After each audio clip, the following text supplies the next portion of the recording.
రైతులకు ఎసోంటి తిప్పల రాకుండా 24 గంటల కరెంట్ ఇస్తాం అని సర్కార్ చెప్తున్నది. కరెంటు విషయంలో ఆఫీసర్లు అనేటోళ్ళు ఒళ్ళు దగ్గర పెట్టుకొని పని చేయాలని వార్నింగ్లు ఇచ్చింది. అట్లా చేయనోళ్ళని కొంతమంది ఆఫీసర్లను కూడా సస్పెండ్ చేసింది.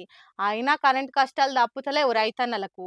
ఇగో గిడ చూడుండ్రి ఎసొంటి పరిస్థితి వచ్చిందో రైతన్నలకు. పంటలను ఆదుకోవాలి కరెంటు ఇచ్చి, పంటలను ఆదుకోవాలి కరెంటు ఇచ్చి.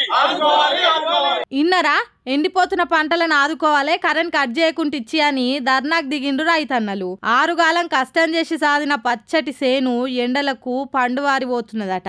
ఆగో అందుకే కరెంట్ సప్లై ఆపొద్దని లొల్లి చేస్తున్నారు మహబూబాబాద్ జిల్లా బయ్యారం మండలం కంబాలపల్లి కరెంట్ సబ్ స్టేషన్ ముందట. కానీ చూడుర్రి ఎసొంటి కాలం వచ్చెనో. రైతన్నలు హాయిగా స్టార్టర్ ఒత్తి కాలు మీద కాలేసుకొని వండుకుంటే కాలువలై వారే నీళ్లు పోయి ఇప్పుడు కరెంట్ కోసం ఆఫీసుల ముంగట ధర్నాలు చేయాల్సిన పరిస్థితి వచ్చింది. మరి లేకుంటే ఏం చేస్తారు? వ్యవసాయం తప్ప ఏం పని చేయని రైతన్నలకు ఇప్పుడున్న సర్కార్ తప్పకుంటే 24 గంటలు కరెంట్ ఇస్తామని ఖరాఖండిగా చెప్పింది. ఇక రైతులకు ఆశ పుట్టదా? 4 గింజలు వండించుకుందామని కూడా ఆ ఆశతోనే పంటలు వేసుకున్నారట ఇక్కడ రైతులు. కానీ వచ్చిపోయే కరెంటుకు పంటలు ఎండే కథ అవుతున్నదట. అందుకే ఇప్పటికైనా సర్కార్ ఆఫీసర్లు కళ్ళు తెరిచి సర్కార్ ఇచ్చే 24 గంటల కరెంటును సాఫీగా సప్లై చేయాలని కోరుతున్నారు. మరి ఈ ముచ్చట రేవంత్ రెడ్డి సర్కార్ దాకా పోయి వీళ్ళని ఆదుకుంటారో లేకుంటే పట్టి పట్టనట్టే ఉంటారో చూడాల్సిందే.